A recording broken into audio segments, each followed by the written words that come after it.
The first thing Lieutenant Commander Kestrel Nomad Voss noticed wasn't the screaming. It wasn't even the violent shuddering of the twin-engine Cessna citation as it carved erratic spirals through the Arizona sky at 12,000 feet.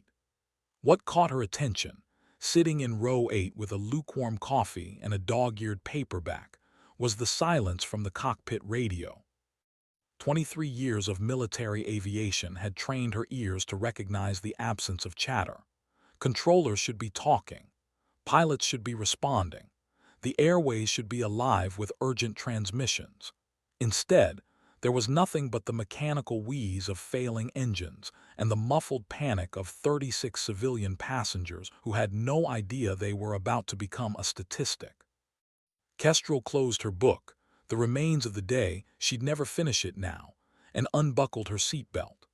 The flight attendant, barely out of college with wide brown eyes and shaking hands, was trying to maintain composure while the aircraft bucked like an angry bronco. "Miss, please return to your seat," the attendant called out, her voice cracking on the word please. Kestrel didn't respond. She was already moving forward, her movements fluid and purposeful despite the chaotic motion of the aircraft. Behind her, someone was praying in Spanish. A businessman in first class was shouting into his phone about canceled meetings, as if his conference call mattered more than the rapidly approaching desert floor. She reached the cockpit door and knocked, two sharp raps, military precise. "Captain, this is Lieutenant Commander Voss, United States Navy. I'm rated on twin-engine aircraft. Do you need assistance?" The response came back immediately, strained and grateful. "Doors unlocked. Captain Morrison's unconscious and I can't. Jesus Christ, I can't get her to respond to the controls."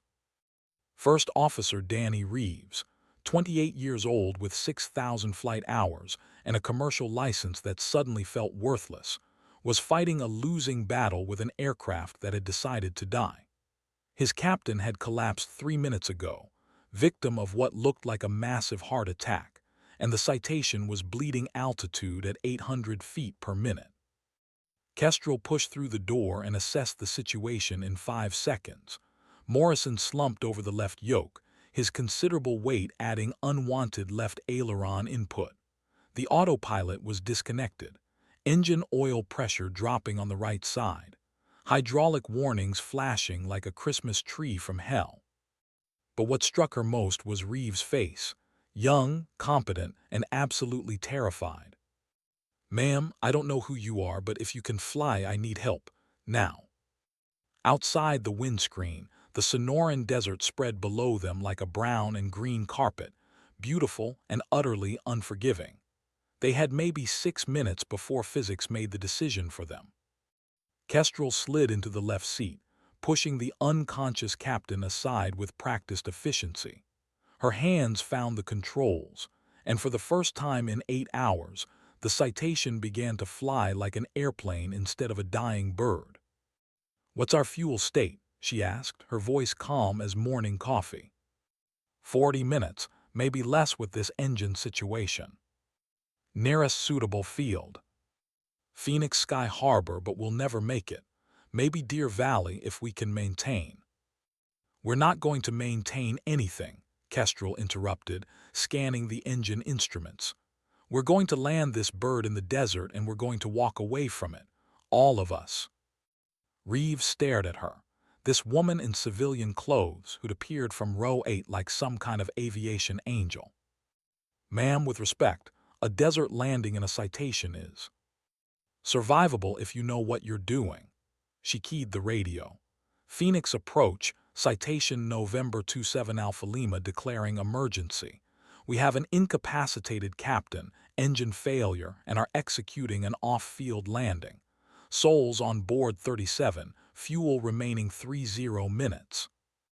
The response came back crisp and professional. "Citation 27 Alpha Lima, Phoenix approach copies emergency. State your qualifications and intentions." "Approach, I'm a current naval aviator with carrier qualifications. I'm going to put her down in the desert southeast of Deer Valley Airport. Request emergency services standing by." There was a pause, then, Copy, ma'am. Emergency services notified. Good luck. Reeves was still starring. Your Navy was 23 years. Kestrel was already scanning the terrain below, looking for the least terrible place to crash land a $40 million business jet. You ever land on a carrier at night in bad weather? No, ma'am. Well, this is easier. Carriers move, desert doesn't. She banked the aircraft gently to the right, feeling the degraded control response from the failing engine. The Citation was still flying, but it was flying like a truck with 3 flat tires. Every control input had to be deliberate, calculated, precise. Tell the passengers we're making an emergency landing. Tell them to assume crash positions in 2 minutes. Don't use the word crash if you can help it. Reeves keyed the passenger address system, his voice remarkably steady. Ladies and gentlemen, this is First Officer Reeves. We're experiencing mechanical difficulties and will be making an emergency landing.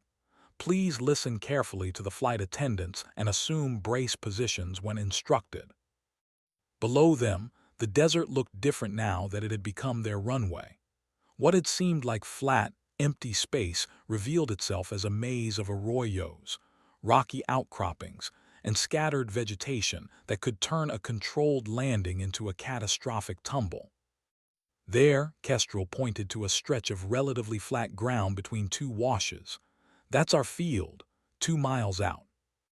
The aircraft was down to 8,000 feet now, descending steadily but controllably. In the passenger cabin, Flight Attendant Maria Santos was checking seatbelts and talking people through the brace position, her earlier terror replaced by professional competence. Kestrel adjusted the mixture controls, trying to extract every ounce of performance from the failing engines. The right engine was running rough, oil pressure fluctuating between marginal and catastrophic. The left engine was carrying most of the load now, and she could feel it laboring. Gear, Reeves asked. Up, we're landing gear up on soft terrain. Better to slide than dig in. She pulled the power back slightly, trading airspeed for a more manageable descent rate. The desert was coming up fast now, details becoming visible. Barrel cactus, creosote bushes, the occasional dirt road cutting arbitrary lines through the wilderness. 1 minute to touchdown. Tell them to brace now. The emergency frequency crackled to life. Citation 27 Alpha Lima, Phoenix emergency. We have your position. Medical and fire rescue are en route. Phoenix, Citation 27 Alpha Lima. We're committed to landing. Thanks for the help. Kestrel felt the familiar calm that came over her in moments like this. Not peace exactly, but a kind of crystalline focus where time slowed and every detail became hypervisible. The airspeed indicator, the rate of descent, the texture of the ground rushing toward them. She'd done this before, in different circumstances with different stakes. Night landings on a pitching carrier deck in the South China Sea. Emergency approaches into Baghdad International with surface-to-air missiles tracking her FA-18, but never with 36 civilians depending on decisions she'd make in the next 60 seconds. The aircraft crossed the threshold she'd chosen, 50 feet above the desert floor and descending at 600 feet per minute. Perfect approach speed, perfect angle, as if she were landing on a perfectly paved runway instead of virgin desert. Brace, brace, brace, Maria's voice echoed through the cabin. Kestrel pulled the power to idle and brought the nose up slightly, trying to bleed off as much speed as possible before contact. The stall warning horn sounded, exactly what she wanted to hear. The Citation touched down with surprisingly little drama, the fuselage skidding across the hardpan with a sound like tearing metal and grinding sand. Kestrel held the nose up as long as possible, using aerodynamic braking to scrub off speed before the nosewheel made contact with the unforgiving ground. When it finally touched down, the aircraft slewed slightly to the left, but held together. They slid for what felt like forever but was probably only 15 seconds, carving a long scar in the desert before finally coming to rest in a cloud of dust and silence. For a moment, nobody moved. Then Reeves started laughing, not hysterical laughter, but the kind that comes when you realize you're still alive when you probably shouldn't be. Jesus Christ, ma'am, that was beautiful. Kestrel was already unbuckling her harness. Emergency evacuation. Now, that fuel could ignite if we're not careful. The next 10 minutes were a blur of organized chaos. Emergency slides deployed, passengers evacuated in good order, Captain Morrison carried out on an improvised stretcher. By the time the first rescue helicopter arrived, all 37 souls were standing in the desert shade, looking back at the citation that had just saved their lives. Danny Reeves found Kestrel sitting on a piece of desert hardpan, finally allowing herself a moment to process what had just happened. The adrenaline was wearing off, replaced by the familiar post-mission exhaustion that came after cheating death. "Ma'am, I never got your real name." She looked up at him, this young pilot who'd done everything right and still needed help when the chips were down. "Kestrel Voss, and you did good up there, Danny, real good." He sat down beside her, both of them watching the emergency crews swarm over the aircraft. 23 years, you said. What did you fly?" "Hornets mostly, some other things." She didn't elaborate and he didn't push. "You saved a lot of lives today." Kestrel shrugged, just happened to be in the right place at the right time. But even as she said it, she knew it was more than that. The right place, the right time, and 23 years of training that had prepared her for exactly this moment. The moment when everything goes wrong and someone has to make it right. The rescue helicopter kicked up a cloud of dust as it lifted off with Captain Morrison, who was stable but would need surgery. The remaining passengers were being loaded into ground vehicles for the trip back to Phoenix, most of them still in a state of shock over their unexpected desert excursion. As the sun began to set over the Sonoran Desert, painting the sky in shades of orange and purple, Kestrel Voss stood up and brushed the dust off her jeans. She'd been a waitress in row 8 when the day started. Now she was something else entirely. She was the pilot who'd brought them home.